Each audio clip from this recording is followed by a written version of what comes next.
Hola, el vídeo de hoy se tratará sobre el ciclo celular y también vamos a hablar en parte sobre la gametogénesis.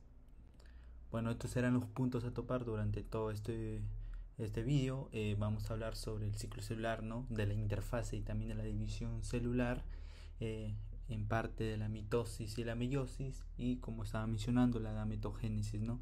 Vamos a tener ahí a la ovogénesis y a la espermatogénesis, y vamos a hablar algún ejemplo sobre errores que justamente suceden dentro de la mitosis y también en la meiosis.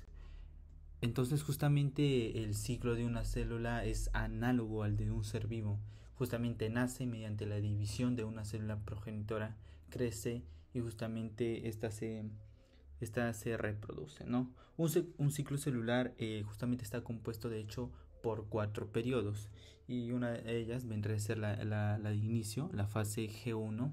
No, esta fase G1 es prácticamente en donde el ADN se prepara, crece, aumenta de tamaño para justamente entrar a la fase de justamente de síntesis, ¿no? De replicación. Entonces, fase G1, el ADN crece y se prepara para entrar a la fase S.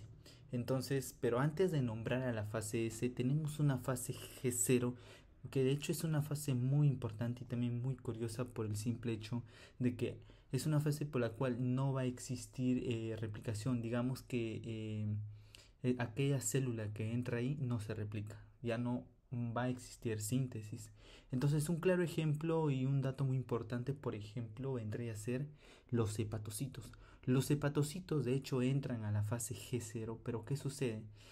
Estos hepatocitos tienen, digamos, esa función de que cuando el órgano en cuestión, el hígado, sufre una lesión, entonces los hepatocitos que se encuentran en la fase G0 pasan a la fase S para seguir justamente este ciclo y poder replicar y poder justamente hacer la regeneración de esa región que ha sufrido un tipo de lesión, ¿no? Entonces, la fase S vendría a estar dada tal cual porque existe replicación y síntesis del ADN, ¿no?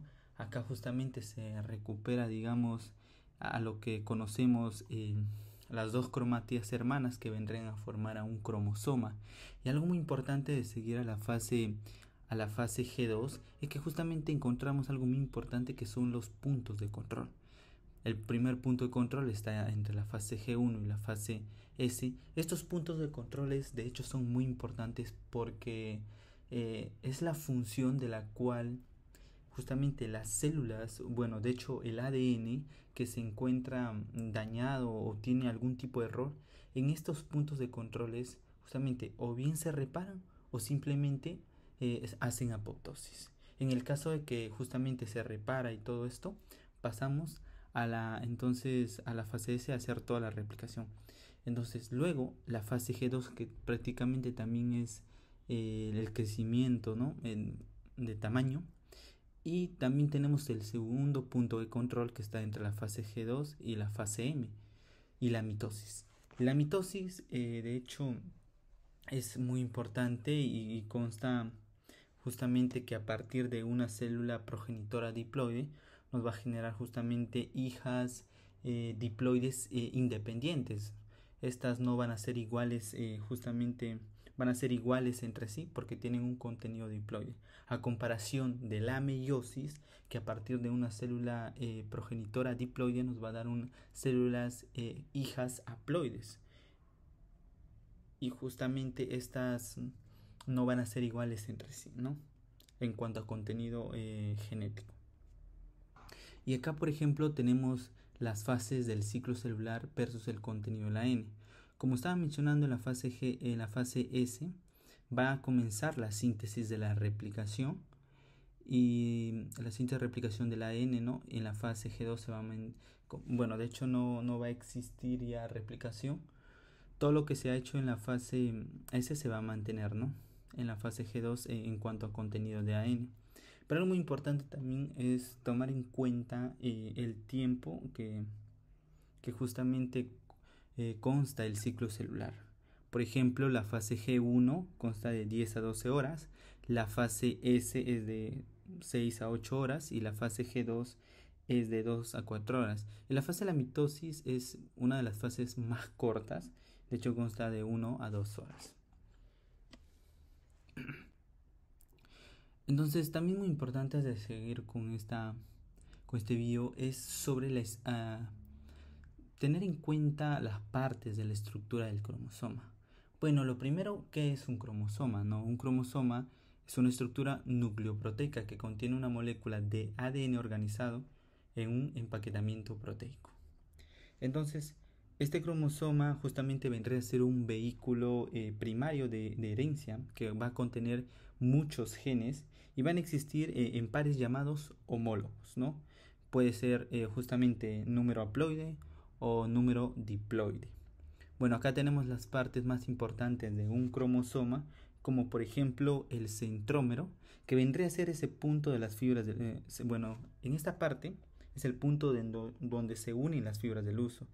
Y de hecho va a permitir justamente la separación de las cromátidas hermanas. Va a permitir de que se dé justamente la disyunción que vamos a hablar más adelante. Y acá, por ejemplo, también tenemos a los telómeros. A los telómeros, que son justamente regiones con ADN especializado que va a permitir que el ADN justamente esté íntegro durante la división celular, ¿no? Por aparte, también es muy importante diferenciar los brazos largos, que vendría a estar representado por la letra Q, y los brazos cortos por la letra P.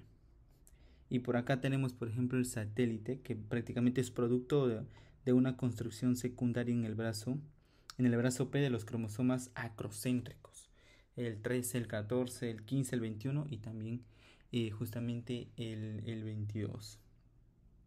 Entonces también recordar que esa polimerización de 5 a 3' garantiza el orden justamente de la aparición de las bases nitrogenadas que se muestran en secuencia del ácido nucleico. Entonces también es muy importante comprender el concepto de cariotipo humano, que prácticamente es el ordenamiento de los cromosomas de acuerdo a su clasificación. Y de hecho los cromosomas utilizados son los mitóticos. También el cariotipo humano hace referencia a esa imagen producida en el laboratorio de los cromosomas de una persona aislada de una célula individual. Entonces hablemos de la división celular, pero primero hablemos de la mitosis. Como estaba mencionado en un inicio, las características de una mitosis es que a partir de una célula diploide, ¿no?, contenido 2N, da origen a células hijas diploides. Entonces se da en una sola etapa en la fase M del ciclo celular, y de las cuales tenemos 4, digamos, subetapas, como la profase, la metafase, la anafase y la telofase. Y de hecho el material genético se mantiene invariable y se da en las células somáticas, a comparación de la meiosis, que solo se da en las células germinales. Entonces vamos a hablar de la profase, ¿no? La profase, de hecho, empieza, digamos, que el inicio de la condensación de justamente del ADN, inicio de la condensación del ADN y también la formación del huso mitótico. También se va a poder visualizar justamente la ruptura de la membrana nuclear, y esto va a permitir de que los cromosomas puedan dispersarse por la célula y poder acoplarse. En la metafase, ¿no?, de mitad, entonces los cromosomas se van a disponer en el plano ecuatorial. Y justamente es en esta etapa en donde los cromosomas alcanzan su máxima condensación. En la anafase de apartar, ¿no?, justamente las cromátidas hermanas se van a separar gracias justamente al cinetocoro, y es aquí donde se va el proceso de disyunción. El proceso de disyunción es la separación de las cromátidas hermanas que se van justamente a polos opuestos. Y entonces aquí las cromátidas hermanas de cada cromosoma se van a convertir en cromosomas hijos o hijas independientes. La palabra no disyunción, voy dando un poco de spoiler, es justamente la no separación de las cromátidas hermanas, que lo vamos a mencionar más adelante. Entonces la telofase, ya prácticamente los cromosomas aquí empiezan a descondensarse a partir de su estadio altamente condensado. Entonces aquí también se empieza a formar una membrana nuclear alrededor de cada justamente núcleo hijo. Y la citogénesis, por la cual el citoplasma se escinde, que a partir de una célula progenitora eh, diploide, nos va a generar dos células hijas diploides independientes, ¿no? Y justamente contienen, son iguales entre sí.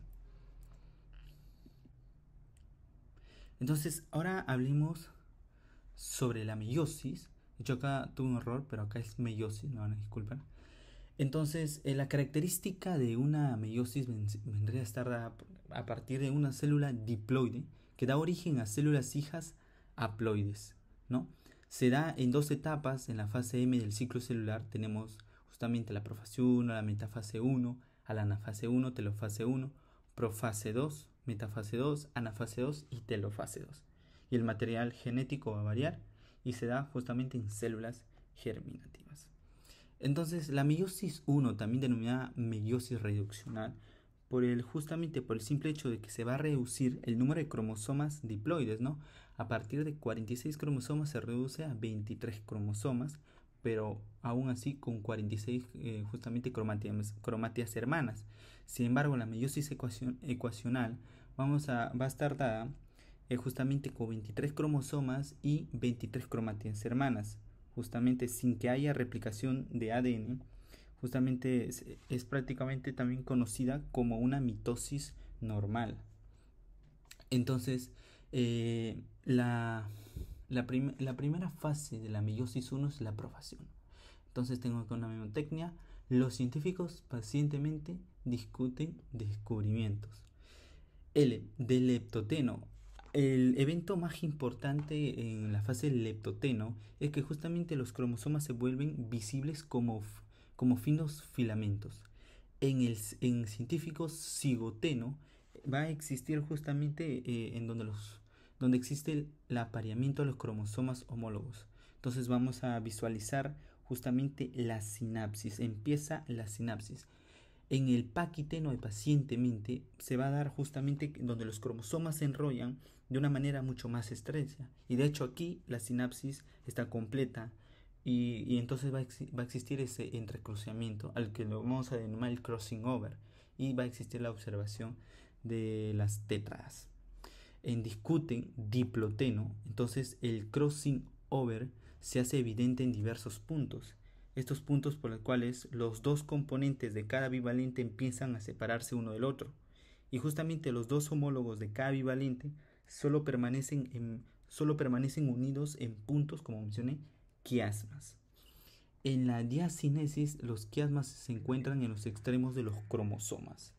Entonces, aquí alcanzan su máxima condensación. Entonces acá tenemos, ya hablar de todas las fases de la profase 1.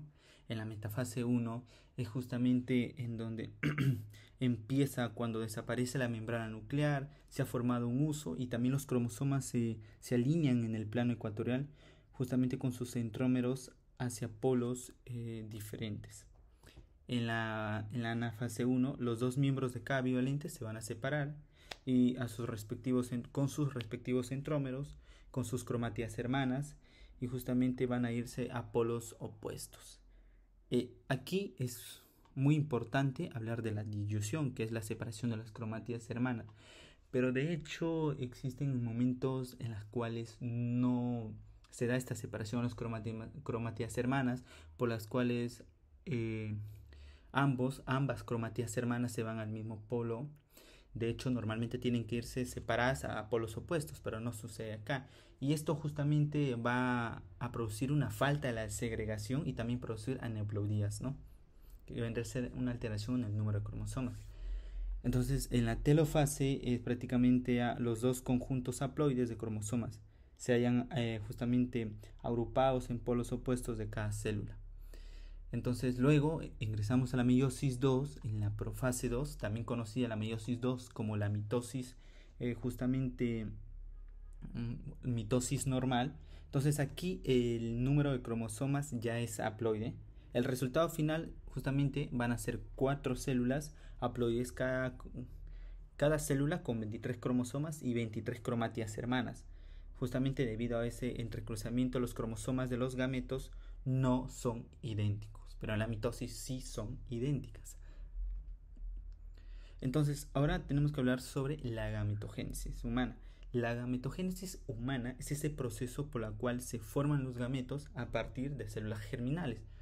Estas células germinales se van a diferenciar, ya sea una espermatogonia y una ovogonia, para al final generar espermátidas, después espermatozoide, y a través de la ovogénesis formar óvulos.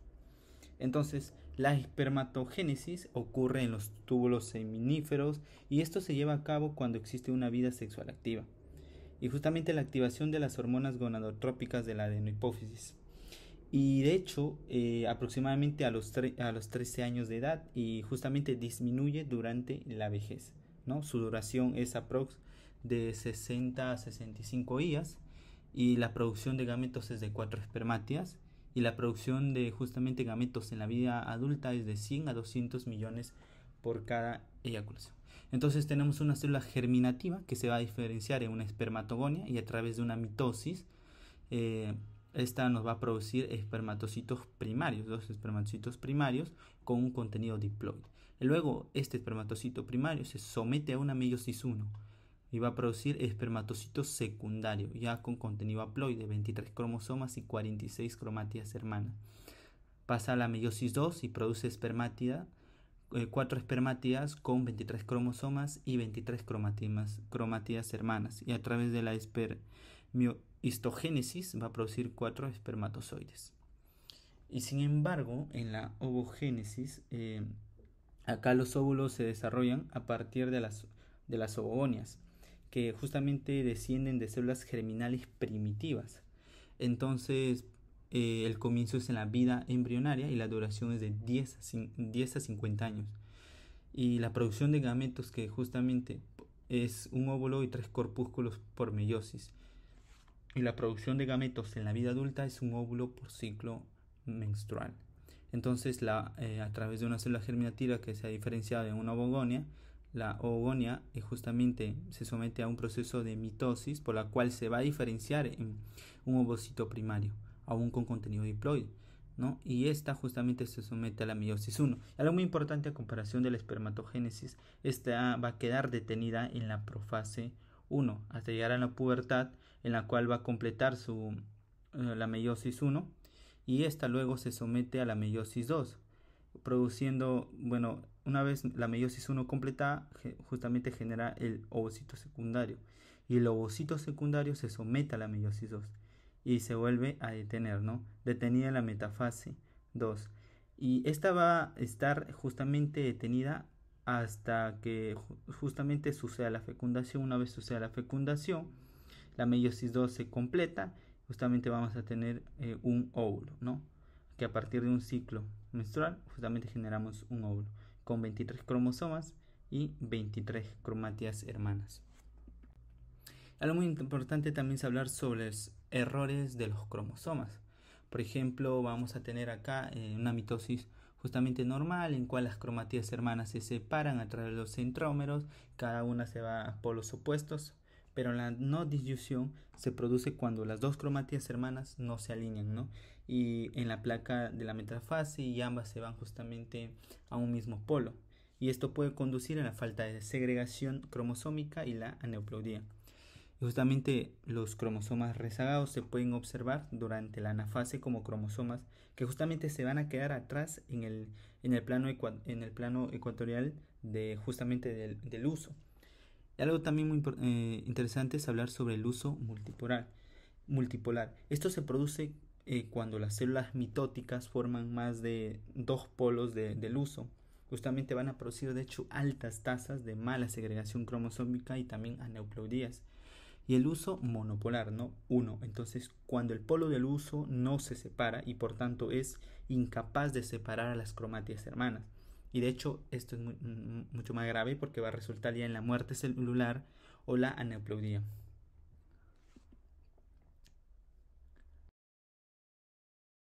Gracias, chicos.